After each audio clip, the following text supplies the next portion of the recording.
ഇരിക്കുമ്പോൾ നമുക്ക് നമ്മുടെ ചെറുപ്പകാലത്തേക്ക് ഒന്ന് തിരിച്ചു പോയാലോ? 1950 മുതൽ 80 വരെ ജനിച്ചവർക്ക് ഇത് മനസ്സിലാകും. നാം പിന്നിട്ട വഴികൾ, നമ്മുടെ കൊച്ചു കേരളം എത്ര മനോഹരമായിരുന്നു. യഥാർത്ഥത്തിൽ അന്നായിരുന്നു ദൈവത്തിന്റെ സ്വന്തം നാട്. തെങ്ങുകൾക്കെല്ലാം തടമെടുത്ത് വളം ചെയ്യുമായിരുന്നു വർഷാവർഷം. അതിന്റെ നന്ദി എന്ന വണ്ണം തലപ്പിലേക്ക് കയറാൻ പോലും ആകാത്ത വിധം തിങ്ങിക്കായ്ച്ച് പ്രസാദിക്കുമായിരുന്നു അവ. മാസാമാസമുള്ള വിളവെടുപ്പ്. കിട്ടിയ തേങ്ങയിൽ വീട്ടാവശ്യത്തിനുള്ളതെടുത്ത് ബാക്കി ഉണക്കി കൊപ്രയാക്കി ആട്ടിയ വെളിച്ചെണ്ണ കൊണ്ടുവരുമ്പോൾ ആ പ്രദേശം മുഴുവൻ അറിയുമായിരുന്നു നാളികേര സുഗന്ധം. തൊഴുത്തിലെപ്പോഴും ഒരു പശുവിനെങ്കിലും കറവ ഉണ്ടാകുമായിരുന്നു. പാലും മോരും തൈരും വെണ്ണയും നെയ്യും അടുക്കളയിൽ എപ്പോഴും നിറഞ്ഞു നിൽക്കുമായിരുന്നു. നെല്ലും പയറും മുതിരയും ഉഴുന്നും ഊഴം പോലെ മുറ്റത്ത് കിടന്ന് ഉണങ്ങുമായിരുന്നു. പുരയിടങ്ങളിൽ അമ്മ നടുന്ന പച്ചക്കറിക്ക് വെള്ളമൊഴിക്കാനായി ഓടി നടക്കുന്ന അച്ഛൻ. ചെറിയ മൺപാത്രങ്ങളിൽ വെള്ളം തൂക്കി നിരനിരയായി ഞങ്ങൾ കുട്ടികൾ ചീരയെയും കൈപ്പയെയും വെണ്ടയെയും നനച്ചിരുന്നു. ഇടക്കൊക്കെ മൂക്കാത്ത വെള്ളരിയും വെണ്ടയും പൊട്ടിച്ചു വായിലാക്കിയിരിക്കും. വൈകുന്നേരം ഒരു പ്രധാന ജോലിയുണ്ട്. തലേന്ന് കത്തിച്ചു വെച്ച കരി പിടിച്ച കറുത്ത മണ്ണെണ്ണ വിളക്ക് തുടച്ചു മിനുക്കി വെക്കണം. അത് കഴിഞ്ഞ് കിണറ്റിൻ കരയിൽ ചെന്ന് വെള്ളമെടുത്ത് ലൈഫ് ബോയ് സോപ്പും ചകിരിയും ഉപയോഗിച്ചുള്ള കുളി. പിന്നെ ക്യൂട്ടിക്യൂറ പൗഡറിന്റെ സുഗന്ധം.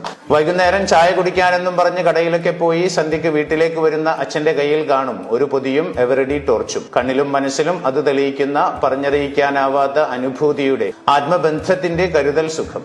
മണ്ണെണ്ണപ്പുക വലിച്ചു കയറ്റിക്കൊണ്ട് അമ്മ ചോറ് തിന്നാൻ വിളിക്കും വരെയുള്ള പുസ്തക വായന. കൂട്ടിന് വയലിൽ നിന്നുള്ള തവളകളുടെ മേളം. ഉറങ്ങാനുള്ള തിരക്ക് കൂട്ടൽ. കാലത്തെണീറ്റാൽ ഉടനെ ഉണക്കയിലകൾ കൂട്ടിയിട്ട് കത്തിച്ച് വട്ടം കൂടിയിരുന്ന് തീക്കായൽ. ആ സമയത്ത് മഞ്ഞ് വീണ് നിറഞ്ഞ വൈക്കോൽ കൂനയിൽ നിന്നും വെളുത്ത പുക ഉയരുന്നുണ്ടാകും. കുളിയും ചായകുടിയും കഴിഞ്ഞ് 9 മണി എന്ന കണക്കിൽ പുസ്തകക്കെട്ടിന് ഇലാസ്റ്റിക്കും വലിച്ചിട്ട് ബട്ടൺ പൊട്ടിയ ട്രൗസറും പിടിച്ച് ഒറ്റ ഓട്ടം സ്കൂളിലേക്ക്.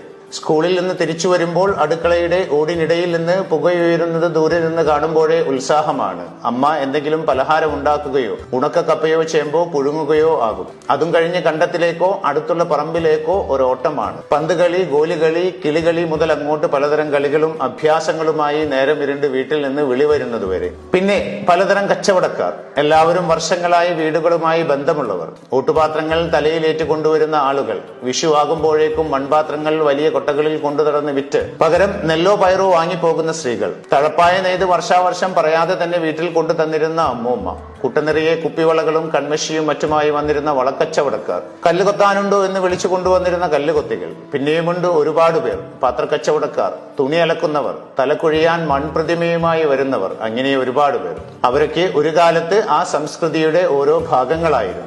അന്നെല്ലാം ആർക്കും ആരെയും സംശയമോ അകൽച്ചയോ ഭയമോ ഉണ്ടായിരുന്നതായി കണ്ടിട്ടില്ല. വീടുകൾക്ക് മതിലുകളില്ലായിരുന്നു. ആളുകൾ എല്ലാ പറമ്പുകളിലൂടെയും വീട്ടുവളപ്പുകളിലൂടെയും യഥേഷ്ടം വഴി നടന്നിരുന്നു. എല്ലാം എല്ലാവരുടെയും സ്വന്തമാണെന്ന് തോന്നലുണ്ടായിരുന്നു. അരിയായാലും തേയിലയായാലും ചുറ്റുമുള്ള വീടുകളിൽ എവിടെയെങ്കിലും ഉണ്ടായാൽ മതിയായിരുന്നു. എല്ലാവർക്കും അതിൽ അവകാശമുണ്ടായിരുന്നു. വീട്ടിലെ കറിക്ക് രുചിയില്ലെങ്കിൽ പാത്രവും എടുത്ത് അയൽപക്കത്തേക്ക് ഒറ്റയോട്ടമായിരുന്നു. എവിടുന്നും എപ്പോഴും ഭക്ഷണമോ വെള്ളമോ കിട്ടുമായിരുന്നു. പ്രത്യേകിച്ച് എന്തെങ്കിലും പാകം ചെയ്താൽ ഓരോ ഓഹരി അയൽ വീടുകളിലും എത്തിയിരുന്നു. കുരുത്തക്കേട് കണ്ടാൽ മുതിർന്നവർക്കും അധ്യാപകർക്കും ശാസിക്കാൻ ആരുടെ മക്കളാണെന്ന് നോക്കേണ്ട ആവശ്യമില്ലായിരുന്നു. മക്കൾ എല്ലാവരുടെയും മക്കളായിരുന്നു.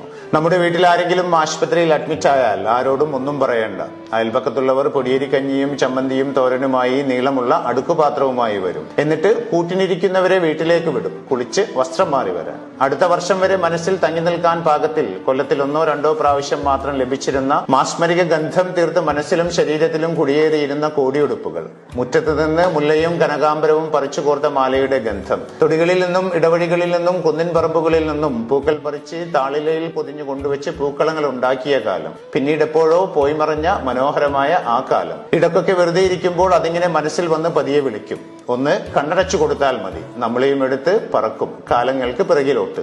എല്ലാവരും അറിയട്ടെ, ഇങ്ങനെയുള്ള ഒരു നല്ല കാലം നമ്മളിൽ പലർക്കും ഉണ്ടായിരുന്നു എന്ന്. ഇനി ഒരിക്കലും തിരിച്ചു വരാൻ സാധ്യതയില്ലാത്ത കാലം, നമ്മുടെയൊക്കെ ചെറുപ്പകാലം. കേൾക്കാൻ നല്ല സുഖം.